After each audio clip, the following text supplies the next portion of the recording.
terima kasih. Bismillahirrahmanirrahim. Assalamualaikum warahmatullahi wabarakatuh. Waalaikumsalam warahmatullahi wabarakatuh. Kita kembali lagi di channel Rumah Institut. Alhamdulillah pada pagi hari ini kita berkesempatan podcast kembali bersama.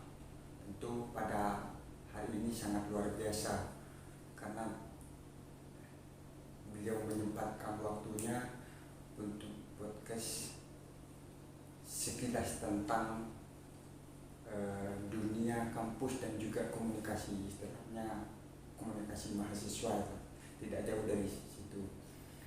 Kita sapa beliau. Assalamualaikum Mas Kun. Waalaikumsalam warahmatullahi wabarakatuh. Mas Irwan, terima kasih. Sangat seger ya.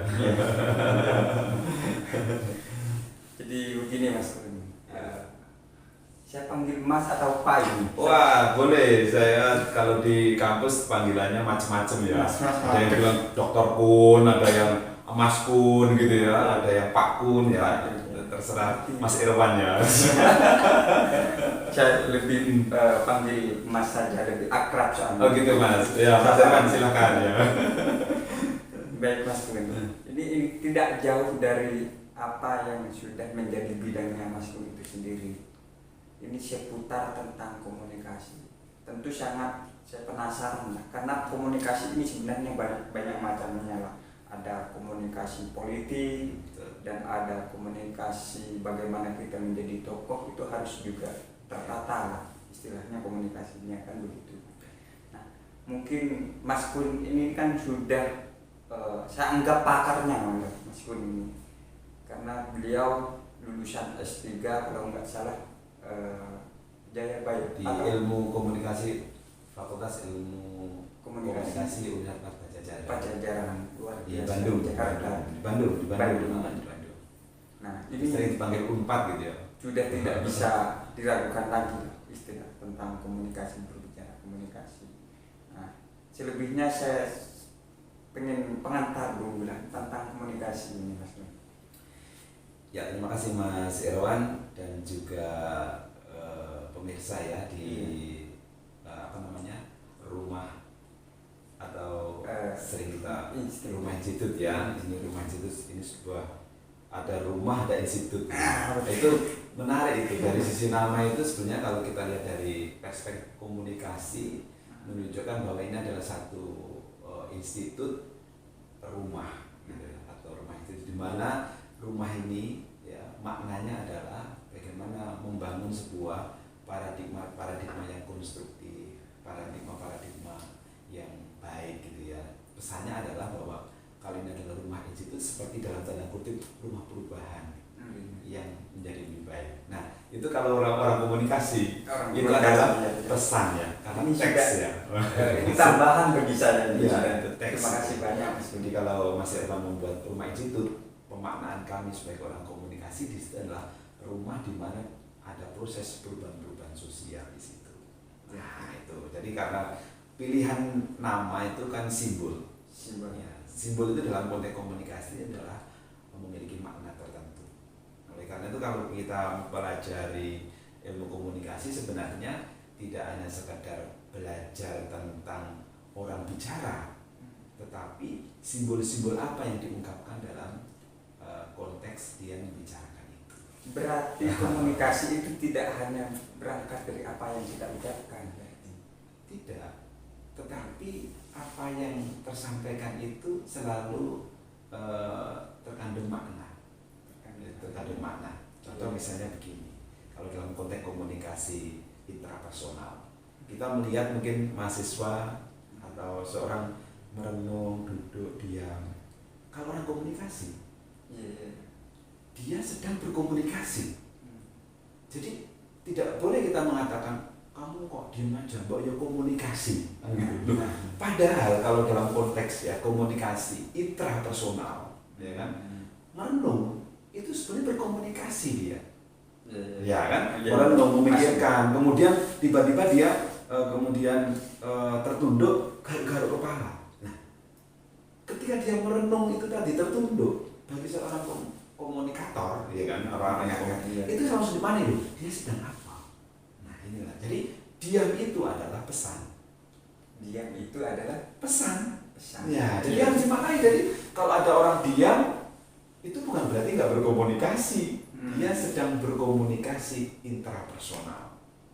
Nah ya kan, nanti kalau kita mau tarik lagi ada komunikasi verbal, ada komunikasi non verbal, ya kan? Ya kan, kalau verbal itu, nah kita hari ini ngobrol dengan Rumah Institut itu adalah komunikasi verbal. Komunikasi verbal. Ya, ada ucapan, ya kan? Mungkin ada tulisan, ya di buku-buku hari ini kita ada buku komunikasi. Ya, ini verbal. Yang sifatnya tulisan, kita bicara model-model komunikasi, misalnya ada perspektif pohon komunikasi. Nah itu verbal, tapi non verbal ada lagi. Non verbal ya, kalau sering disebut komunikasi gesture, komunikasi yang kita lihat dari gerak-gerik tubuh kita. Orang melambai-lambai itu pasti ada makna. Jadi ya, oke ya. Tadi kan simbol gini, kira-kira apa? Mungkin dia disuruh mendekat. Ya. Tapi apakah semua orang gini-gini disuruh mendekat? Belum tentu. Tergantung bagaimana simbol tadi dimaknai oleh kedua belah pihak. Ya. Tetapi setiap gerakan tubuh kita, ya Mas Irwan ya, itu adalah hasil atau produksi komunikasi. Jadi pesan gitu ya. Kira-kira kalau saya gini garuk-garuk lah, itu pasti ada maknanya. Gitu. Tetapi tidak setiap orang yang garuk-garuk itu bingung. Tergantung dia itu memaknai garuk-garuk itu apa? Ya, itu kalau dalam konteks komunikasi seperti itu. Ini, Mas, kalau boleh saya tanggapi sedikit lah, istilahnya kan tadi Mas Kun itu kalau ada hal sesuatu kayak itu sudah ada tanda sesuatu lah istilahnya. Kalau saya boleh berpendapat mungkin dari buku itu bukannya masuk dalam komunikasi, psikologi komunikasi. Ya, nanti kalau kita mau berangkatnya kita lihat dari bidang keilmuan ya. Kalau dia psikologi, maka dia bidang kajiannya psikologi dulu. Jadi kejiwaannya, kecenderungan orang untuk berkomunikasi seperti apa, ya kan? Ya, jadi misalnya saya melihat Mas Irwan ini kelihatannya galau gitu ya. Nah, ketika galau itu yang dilihat adalah proses kejiwaannya, ya kan? Nah, komunikasi itu simbol tadi yang ditampilkan dari kegalauan tadi. Maka kira-kira makna galaunya tadi karena apa? Nah, itulah kalau komunikasi murni dia adalah bicara soal proses penyampaian pesan atau simbol, ya kan? Dari seorang komunikator kepada komunikan yang simbolnya itu dimaknai bersama. Nah, itu oleh karena itu komunikasi itu sebenarnya ada yang memaknai dia adalah bagaimana menyamakan simbol untuk dimaknai secara bersama. Nah, jadi mereka kadang-kadang kalau kita ini maknanya terhadap sesuatu beda, maka akan terjadi yang disebut miscommunication. Saya misalnya kenapa kopi saya cangkirnya adalah warnanya hijau, sedangkan Mas Irwan itu putih gitu. Kira-kira warna ini ada maknanya enggak gitu? Pasti kalau orang komunikasi itu sudah pasti gitu ya. Tapi ketika bicara kopi gitu ya, apakah rasanya sama? Belum tentu. Walaupun warnanya hitam, belum tentu rasanya sama. Maka proses pemaknaan itu harus dibuktikan. Nah, misalnya dibuktikan ya, oh ini kopi saya buktikan ya misalnya pahit, karena nggak ada gulanya. Saya suka pahit. Nah, sedangkan Mas Irwan coba bisa. Nah, coba gimana? Manis berarti pasti ada gulanya. Nah, walaupun warnanya sama, rasanya belum tentu. Itu makna. Apa makna dari ya, karena kalau komunikasi kan kalau bicara mungkin kopi ya.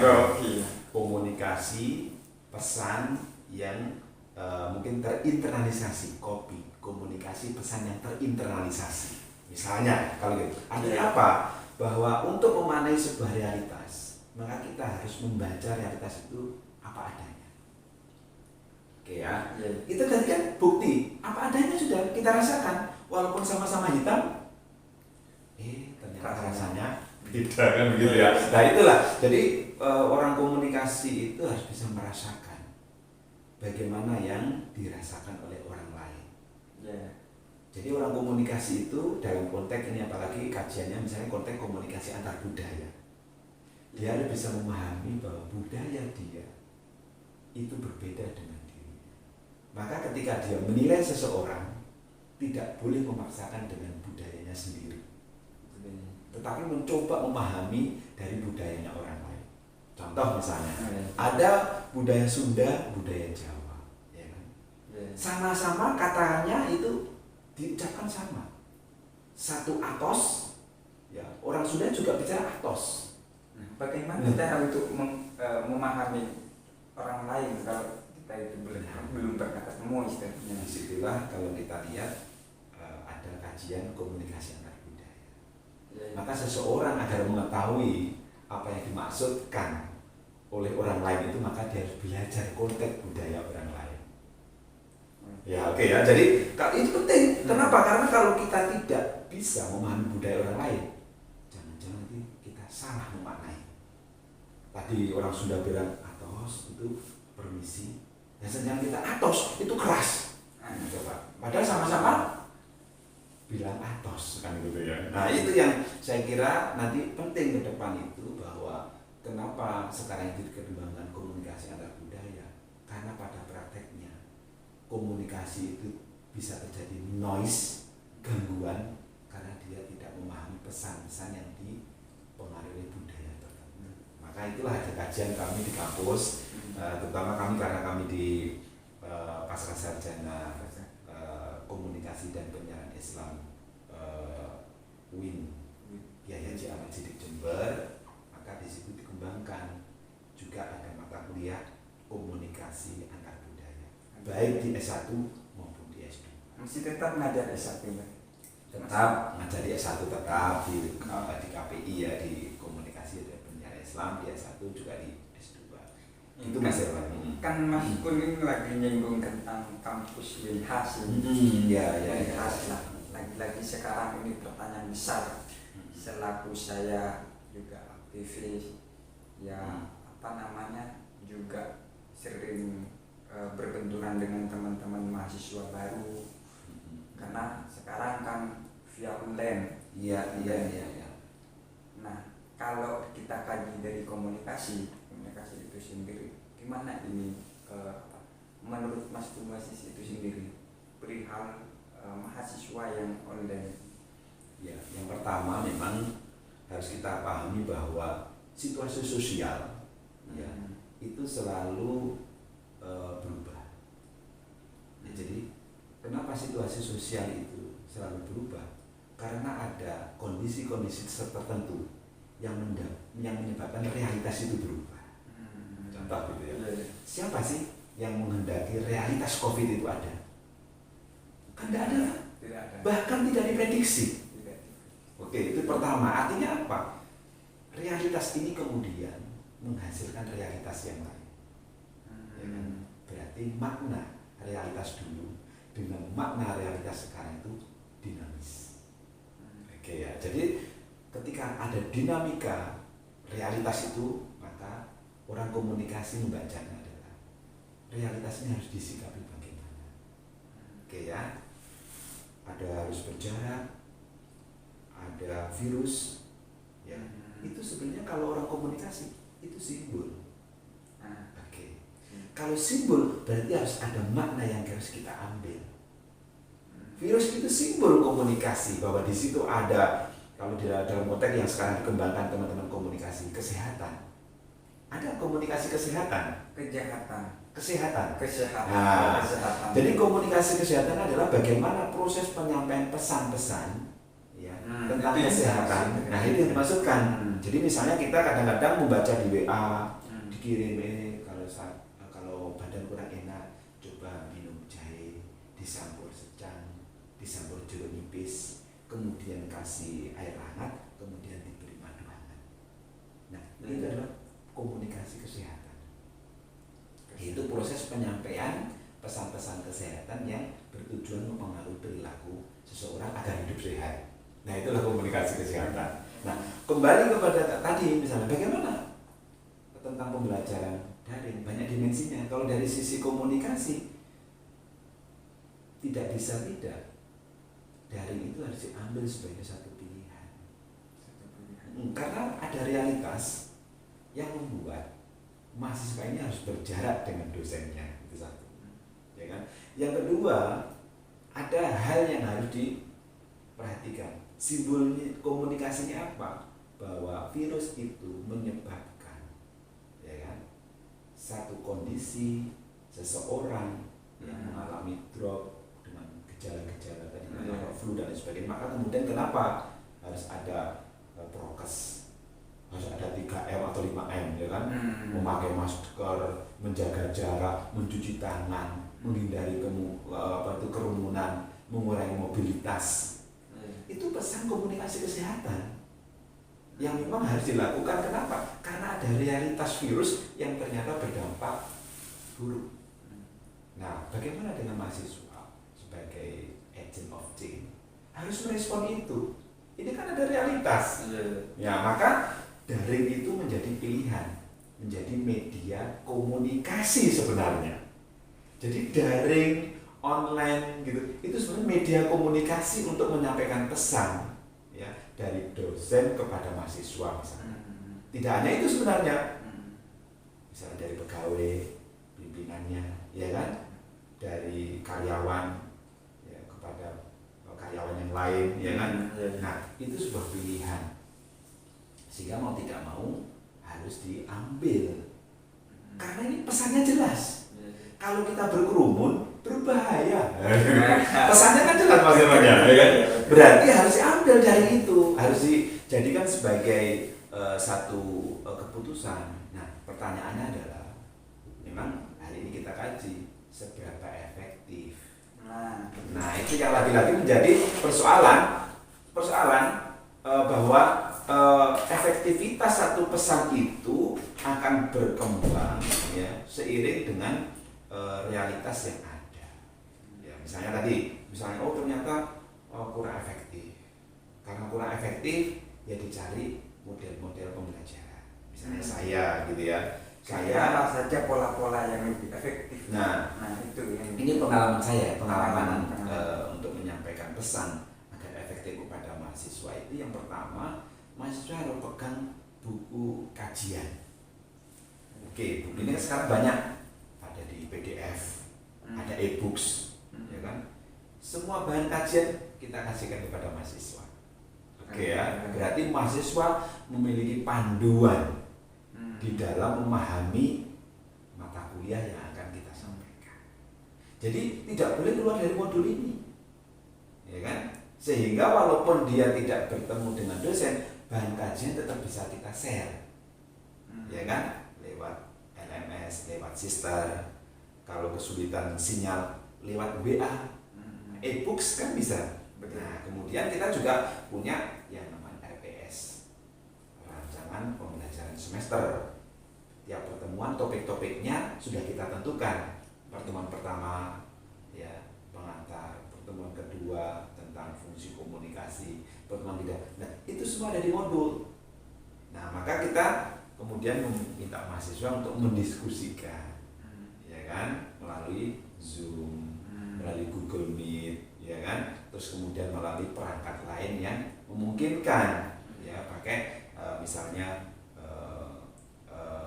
perangkat-perangkat yang bisa termasuk video call. Kalau kami di Pasca hanya 8 mahasiswa, itu bisa untuk video call. Nah, jadi tidak ada yang menyulitkan sebenarnya. Kenapa? Modul dia pegang, panduan selama dia kuliah, 16 kali pertemuan itu, ya kan? Kalau kesulitan, ada interaktifnya. Oke, topik mana? Teman-teman mahasiswa yang kesulitan, silahkan kita diskusikan bareng. Kan kita bisa berjumpa lewat Zoom, lewat Google Meet misalnya, terus kemudian lewat video call, bisa kita lakukan. Nah, itu contoh aja ya. Ya. Artinya kan sekarang memang digital ini serba bermanfaat sebenarnya. Di sisi lain lebih mempermudah komunikasi kita yang dibangun antara mahasiswa dengan dosen, dosen dengan mahasiswa dan sebagainya. Nah, cuma di sisi lain, salah satu contoh misal, ya boleh sumodal sedikit apa namanya, nanti dari sisi penilaiannya dari mana yang kita dapat, itu yang pertama. Terus yang kedua, kan lagi-lagi kita tidak tahu dengan kondisi mahasiswa, apa ngetek atau baca atau bagaimana, itu gimana? Ya, yang pertama, mahasiswa itu sejak awal kita tegaskan, Anda adalah agent of change, agen perubahan. Agen perubahan itu salah satu kekuatannya dari moralitas, akhlak, etika. Nah, itu harus kita tekankan. Mungkin bisa saja mahasiswa mencontek, mungkin bisa saja mahasiswa melakukan proses plagiasi karena misalnya hanya mengambil kemudian tidak disebutkan sumber informasinya, kemudian dia klaim bahwa itu karyanya, ya kan? Nah, kita kan juga ada cek Turnitin. Setiap karya yang mereka sampaikan itu kan kita cek di kampus ada, ya kan? Nah, itu kita cek aja, ketemu sudah. Kalau misalnya tidak ditaati, misalnya pengutipan dan sebagainya, itu salah satu ukuran penilaian kita. Maka di dalam tugas-tugas itu kita sudah memberikan ketentuan. Ya, di situ mulai dari referensinya, kemudian dari tata cara penulisannya. Misalnya kita membuat makalah, kita sudah sampaikan, gunakan footnote, gunakan daftar pustaka, gunakan modul bahan kajian yang sudah diberikan. Ya, oke ya. Jadi disitulah. Nah, bagaimana kita melihat keaktifan? Keaktifan itu pertama memang kita gunakan LMS sebagai bukti kehadiran. Tetapi itu kan tidak cukup. Keaktifan itu dilihat dari kemampuan dia untuk bisa bergabung di media komunikasi kita. Contoh misalnya ketika ada kelompok satu presentasi misalnya, kelompoknya lengkap nggak? Bisa kita nilai, kan ada namanya. Mereka kita minta untuk mengganti nama sesuai dengan nama aslinya. Nah, dari situ kita bisa memberikan penilaian. Moderatornya, penyajinya, yang tanya gitu. Nah, untuk memperkuat itu, teman-teman yang tanya bisa mengirim lewat WA group. Namanya, NIM-nya. Keaktifan itu bisa kita ukur di situ. Nah, berarti dia bisa kita nilai. Oke. Nah, itu salah satu aja ya. Tentu banyak strategi-strategi yang bisa kita gunakan. Mungkin sini lagi apa namanya, kita apa yang saya sebutkan di awal tadi, salah satunya komunikasi pamjaya. Artinya mahasiswa ini dilatih dari mana nanti untuk membangun komunikasi publik, istilahnya di depan. Kalau ini sering berhadapan dengan digital, kita tidak siap, karena justru pasti berbeda antara yang nyata dengan yang hanya digital gitu. Ketika di hadapan banyak orang itu pasti gemetaran. Saya sudah aman. Oke, Mas Irwan, yang pertama saya kebetulan juga mengajar retorika dan teknik hitobah. Jadi retorika, gaya berbicara, teknik hitobah, bagaimana teknik-teknik menyampaikan kepada publik. Kita tidak berjumpa, ya kan? Tetapi bentuk-bentuk retorika itu kan banyak. Bisa retorika publik atau komunikasi publik, penceramah kepada jamaah, komunikator kepada audien, kayak khutbah Jumat, ya kan, pidato-pidato itu komunikasi publik, pidato presiden kepada anggota dewan, komunikasi publik. Nah, apakah bisa dilatih? Bisa sebenarnya. Kalau dulu Bung Karno itu sebelum pidato, latihannya di cermin. Iya. Jadi dia membaca wajahnya dari cermin, intonasi, mimiknya, ya kan? Nah, sekarang latihannya dari mana teman-teman saya? Rekam di HP kamu.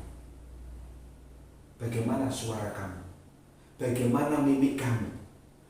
Ulangi lagi, nanti kita kirim, kita kasih komentar. Karena pada kenyataannya Mas Kun, ya memang kita sudah sebelum acara, istilahnya sebelum acara kita sudah latihan gimana nanti gayanya, tapi ketika sudah di depan itu sudah beda. Artinya kita sudah mempunyai zone pemikiran sesuai dengan apa yang sudah dipersiapkan di awal. Ya mulanya kalau nanti pakai tandon retorikanya Aristoteles, ya itu kan ada etos, ada patos, ada logos. Itu kata kunci bahwa di dalam menyampaikan retorika itu ada etika yang harus kita gunakan. Ya kan? Prinsipnya etika. Oh, saya diberikan kesempatan untuk menyampaikan sesuai dengan kemampuan saya, ya di hadapan masyarakat yang berbeda dengan budaya saya. Maka etika harus digunakan. Oke ya. Kemudian kalau kita pakai logos, logika apa ya, yang mungkin bisa ditangkap oleh masyarakat. Oh, saya ada di masyarakat pertanian, maka contoh-contoh saya tidak boleh jauh-jauh dari dunia pertanian.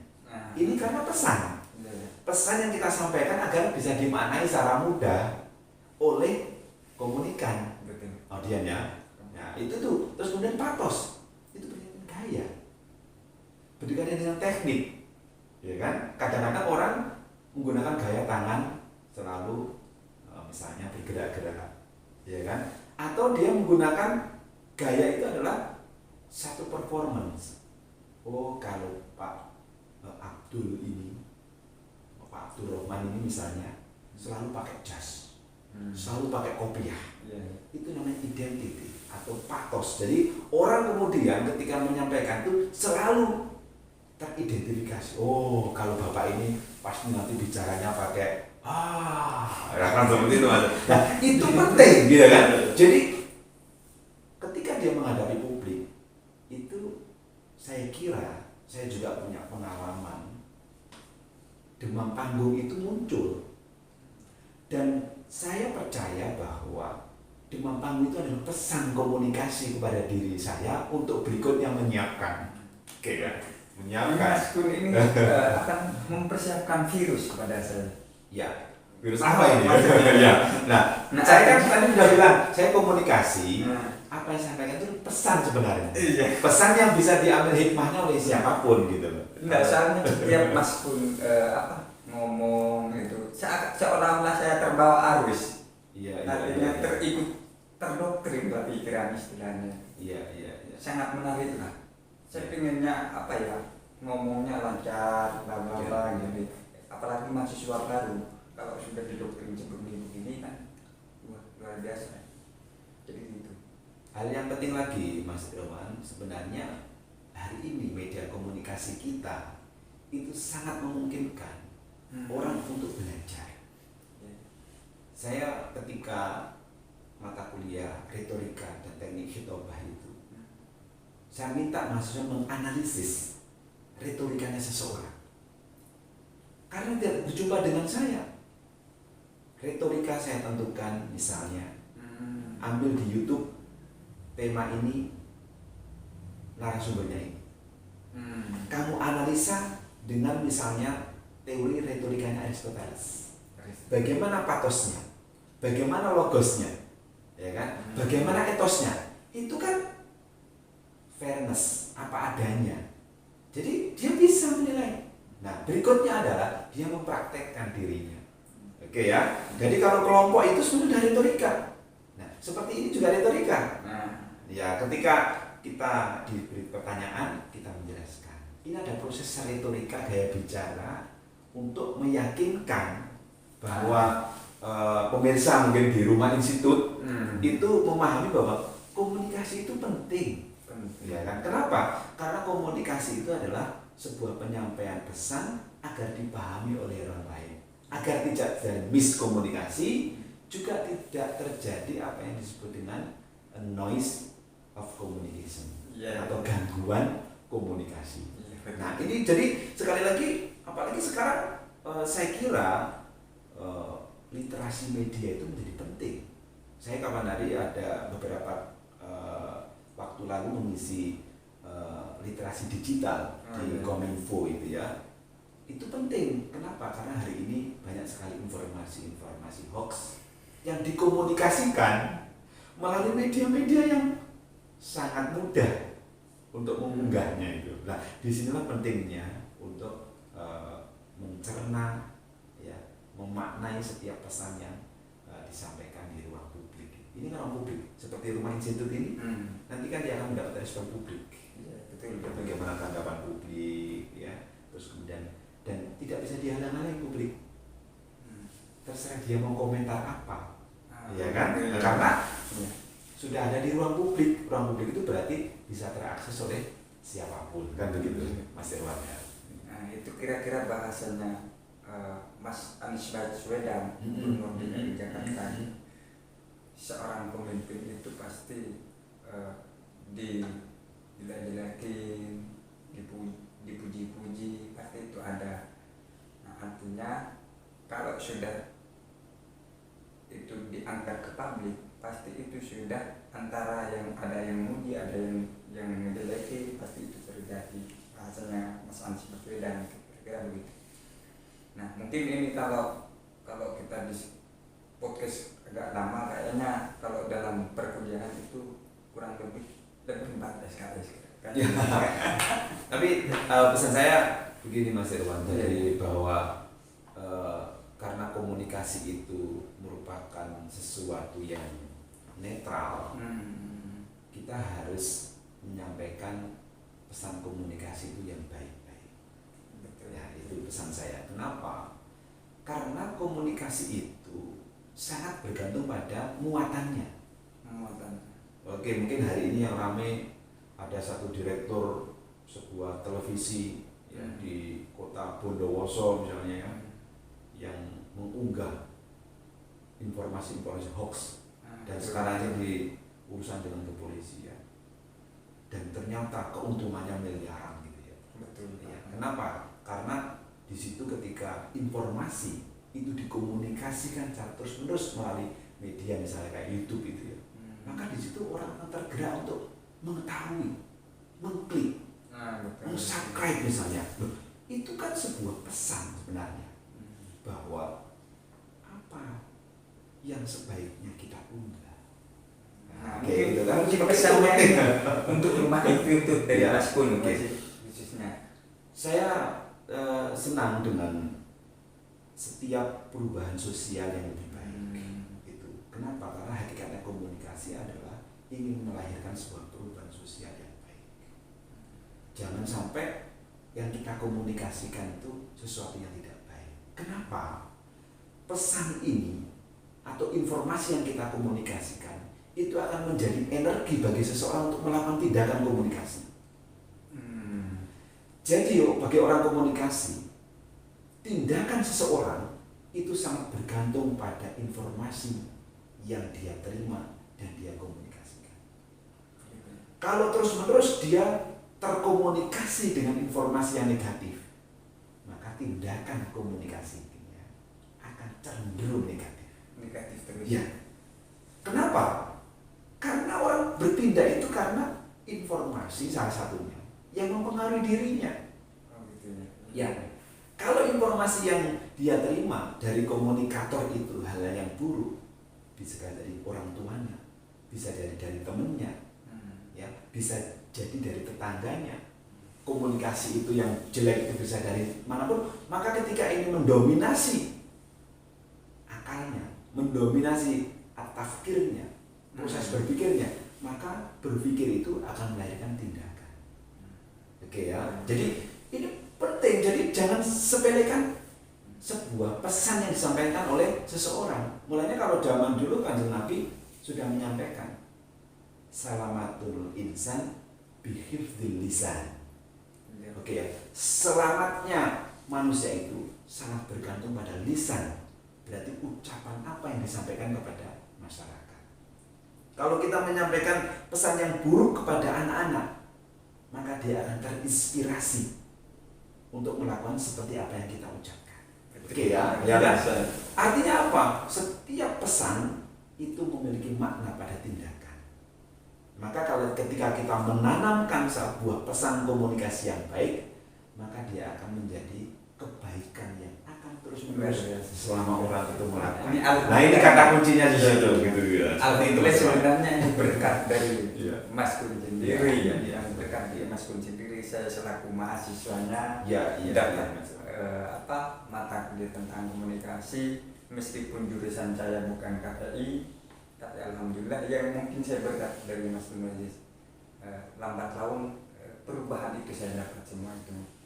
Dan insya Allah kalau rumah institut ini adalah terus menerus menyampaikan pesan kebaikan, saya yakin bahwa apa yang disampaikan oleh Kanjeng Nabi itu akan menjadi inspirasi bagi seseorang itu untuk berkomunikasi dengan baik. Kan jelas Kanjeng Nabi mengatakan khairun nas anfa'uhum linnas.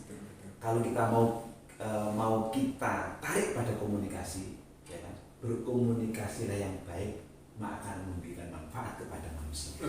Nah, itu kata-kata kunci saya, Mas Irwan gitu ya. Itu sudah terakhir maksudnya terakhir. Mungkin ada hal sesuatu yang ingin disampaikan sebelum kami tutup.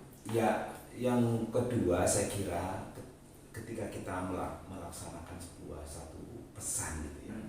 Kalau sebagai seorang muslim tidak hanya sekedar pesan, karena pesan itu tidak hanya pesan di dunia. Ini penting bagi seorang muslim. Saya percaya bahwa ada kehidupan setelah dunia. Pesannya adalah jangan hanya berbuat karena dunia, jangan berbuat hanya karena di dunia untuk kepentingan dunia. Oke ya. Tetapi berkomunikasilah kamu itu dunia dan untuk akhirat. Siap. Kenapa? Kenapa begitu? Karena kehidupan dunia itu sebentar.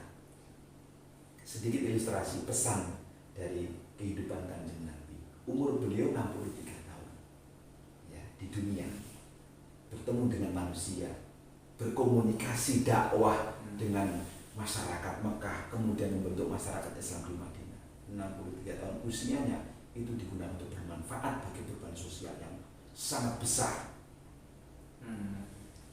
Tetapi beliau sekarang di makamnya, kalau kita tarik dari misalnya hijrah beliau ya, itu berarti sudah lebih dari 1400 tahun beliau di makam.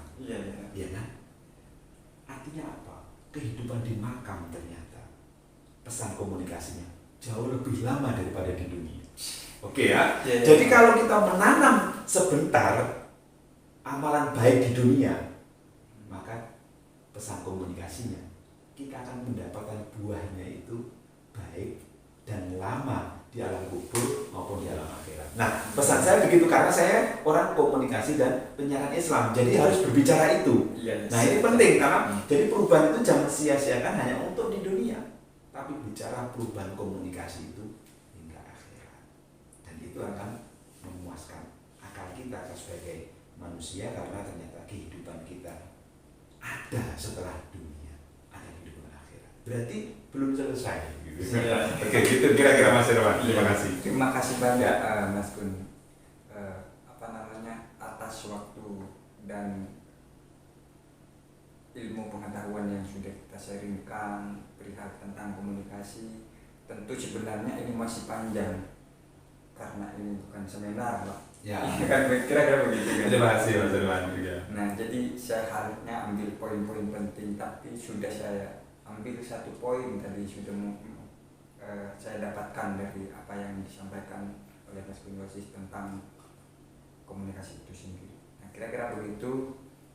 Terima kasih banyak Mas Kun atas waktunya. Terima kasih. Dari saya kurang lebihnya mohon maaf.